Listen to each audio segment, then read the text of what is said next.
You know, something I really love about Minecraft? I love making farms. I love learning about farms. I love talking about farms. And oftentimes I make a farm, which makes it possible for me to make another farm, which leads into me making another farm. A while ago on Divergence SMP, I made a Guardian farm, and it works really well. Produces lots of prismarine shards and lots of experience. A lot of people on the SMP have used it and incorporated prismarine blocks in their builds. But I'd kind of like to be able to get dark prismarine. But dark prismarine requires black dye as an ingredient. In fact, it requires a lot of black dye. 1 black dye per block of dark prismarine. Unlike, say, concrete or terracotta or glass blocks. If you want to make black stained glass or black terracotta or black concrete, it requires 1 black dye per 8 blocks. So dark prismarine is expensive for black dye. There's only 2 sources of black dye I know of. There's Wither Roses, but I am not making a Wither Rose farm. That's not happening. And the other is ink sacs from squid. I can make a squid farm pretty easily. I made one in Season 2 of Divergence, and I figure I might as well make one in Season 3, which is what brings me here to this creeper farm built by another Divergent, Hirno. Now, as much as I say I like farms, and I like making farms, creeper farms are something I really don't like. I've never been able to make a decent creeper farm that works effectively to my liking, and usually just settle on making a general mob farm. But Hirno here has made a really good creeper farm, and I thought I should talk a little bit about how this farm works as I understand it, and why I'm here to make an ink farm. So you can see the spawning areas in this farm are made of ice blocks, and that's important because when a mob tries to pathfind from one place to another, it's going to try and find a solid block to pathfind to. Since ice blocks are transparent, when the creepers spawn on the ice and they try to find some place to walk to, they're going to tend to want to try and walk to the path blocks over here on the sides, and they fall into a pit, which you can kind of see right there. They fall into that pit and down into trident killers below. As you can see, the creepers down there and the trident killers aren't active right now, but that's where they go. Now, there's an important reason why this farm was built in a frozen ocean biome, and that has to do with another feature of Bedrock Edition spawning mechanics. When the game tries to attempt to spawn a mob, it picks a location where it's going to try and spawn it, and then it picks a random mob to try and spawn, whether it be a spider or a skeleton or a creeper or a zombie or a witch or an enderman. If that particular mob type can spawn at that location, then the spawn attempt succeeds. These spawning platforms have been spawn-proof so that only creepers can spawn here.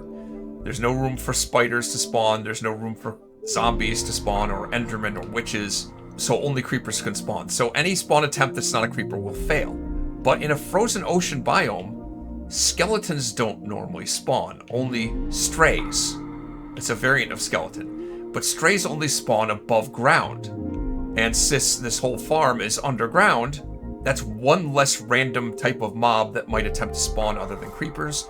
So you get slightly more creeper spawn attempts in a frozen ocean. So you get slightly better yields from a creeper farm if it's built in a frozen ocean biome. And one other feature of this farm, which is kind of cool, at least I think this is a split density farm.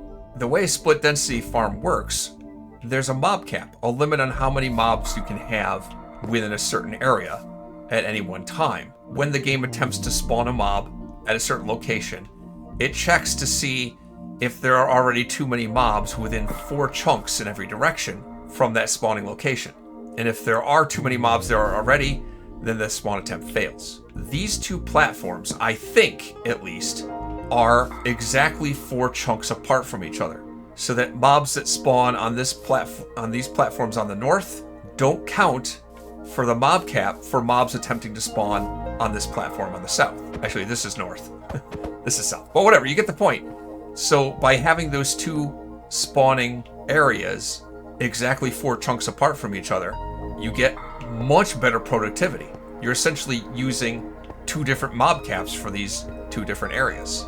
That's the split density farm. I can make a split density squid farm too. Since this is on the north and south, I can put a farm on the east and west, and since squid are passive mobs, they use a separate mob cap from the creepers, so the two farms won't interfere with each other. Hirno has set this up so that it's chunk aligned. So this AFK spot right here is in the middle, exactly in the middle of 4 chunks. I added these squares here, these 16 by 16 squares marking the borders of chunks, so that I could know that, yes, this thing is chunk aligned. And I can put a farm over here on the west side and a farm over here on the east side. Use the same AFK spot that you used for the creeper farm, and you'll get ink sacs and creepers AFK at the same place. But there's a couple things that have to work for that to happen. Squid have to be able to spawn in this frozen ocean biome. I think that's the case. And also, I have to be able to keep the spawning tanks for the squid from freezing over, which I think I can also accomplish. Alright, now, it's time to get started on this farm. Let's go down. 2, 3, 4, 5.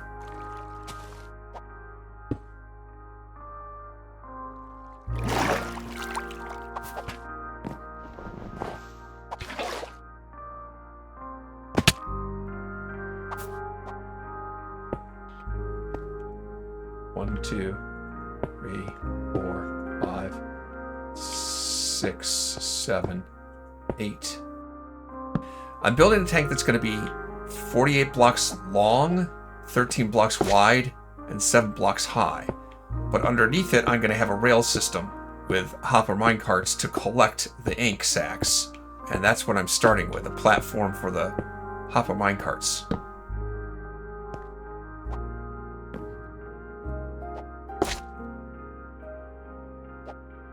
And 1 block past that.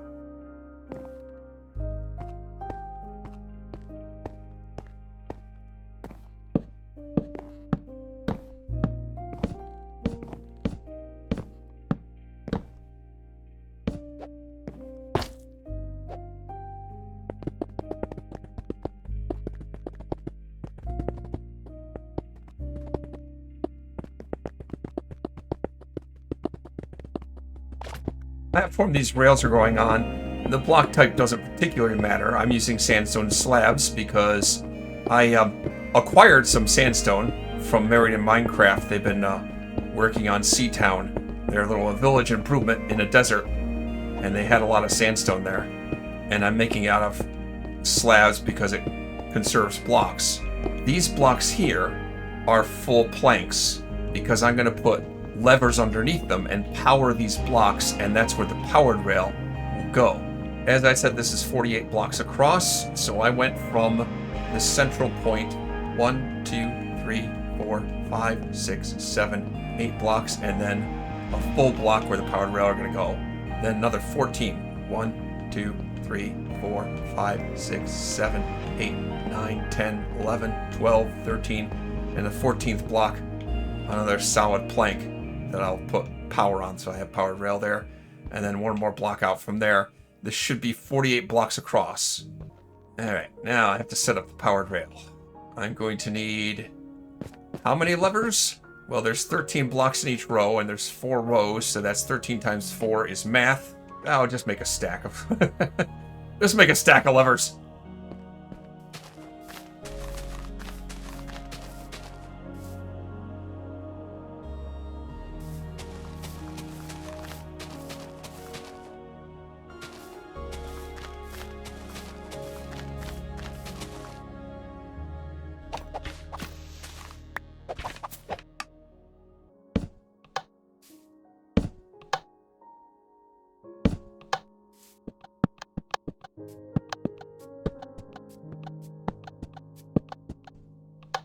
Platform is kind of big to use just 1 hopper minecart, so I'm making 2 rail lines, each covering a 24 block by 13 block section.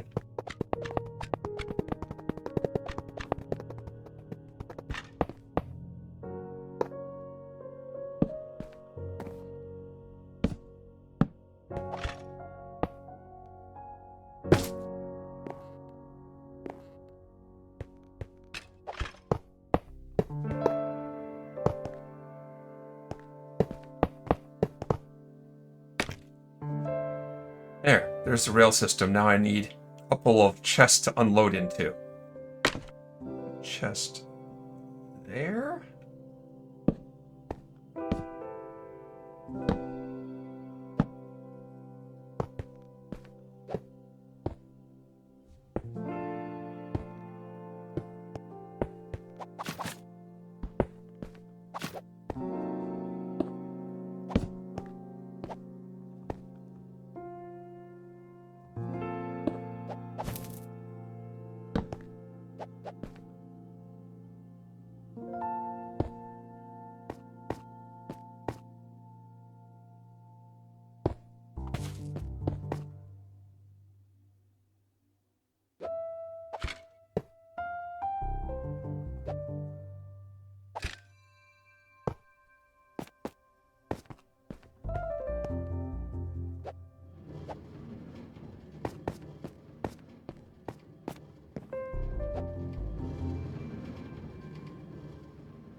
Carts will pick up the stuff.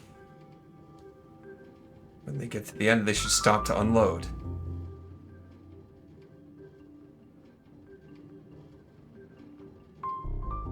Once they're unloaded, they should head out again.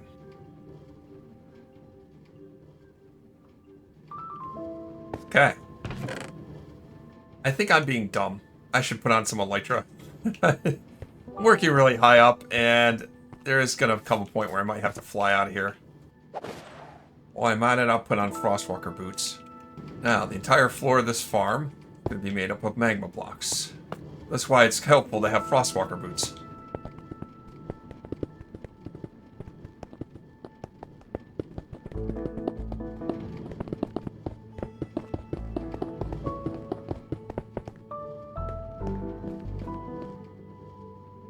Okay, now, a tank around that of glass, 7 blocks tall.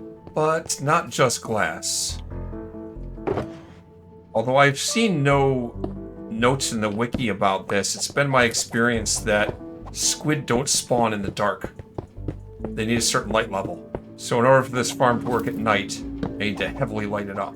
Also, once I get water in here, if I want to keep it from freezing. Now, the bubble columns and magma blocks may prevent it from freezing, but I'll also have a lot of light blocks that will hopefully keep the water on the surface from freezing. As I said, I already have a guardian farm, so I could have used sea lanterns for this. But I just finished building a frog light farm, and not only is it providing me lots of frog lights that I can use to make this farm, but it has also provided the essential magma blocks to make the platforms in this farm. Just like I said, using one farm to allow me to build another farm.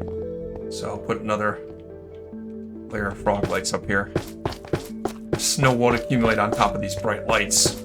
This will make the wall a total of 8 blocks high, but I'm only going to have the water 7 blocks deep. Alright, now, to fill that with the water, it just makes sense to use ice. I didn't collect any ice ahead of time, because I knew I was going to be in a frozen ocean. Should be easy to get my hands on it. Oh, shoot. Get rid of the Frostwalker boots.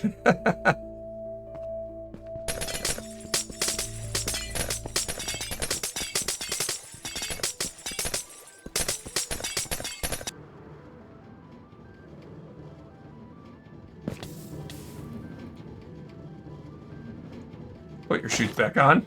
That's better. So what I need to do is...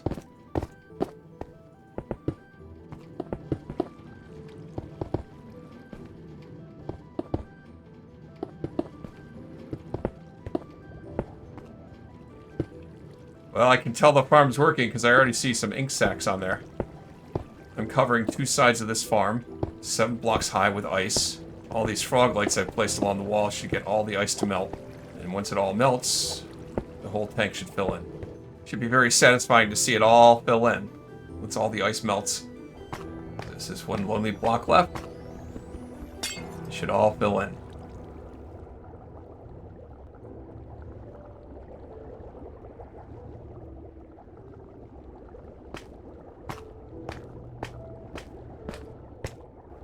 trying to be careful not to fall in there, because if I fall in, it's going to be really hard for me to get out again.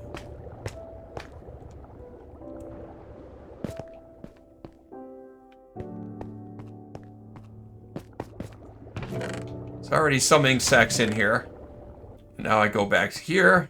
This AFK spot exactly 2 chunks away. And the squid, yeah, I can see them spawning. It's working. Now, I take and build the same thing over here. Actually, I'm going to clean up a little bit of the leaf blocks that I've placed just temporarily there to access things. So clean that up. And then I'll start working on building the same thing on the other side. An hour has passed. And in that time, it started to snow, so I laid out some cauldrons here to collect powdered snow, and have been able to collect enough snow to pretty much replace all the powdered snow that I had used in that frog life farm last time. But let's see what kind of yields I got out of this ink farm in an hour.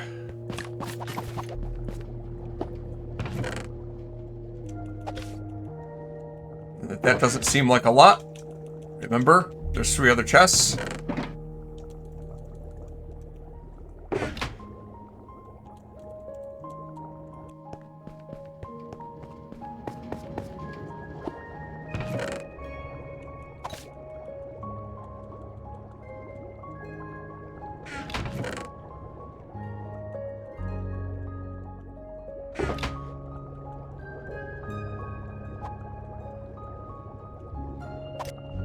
One shulker box, which is 27 stacks, plus 2.5 more, 29.5 stacks of ink sacs in an hour, which is beautiful.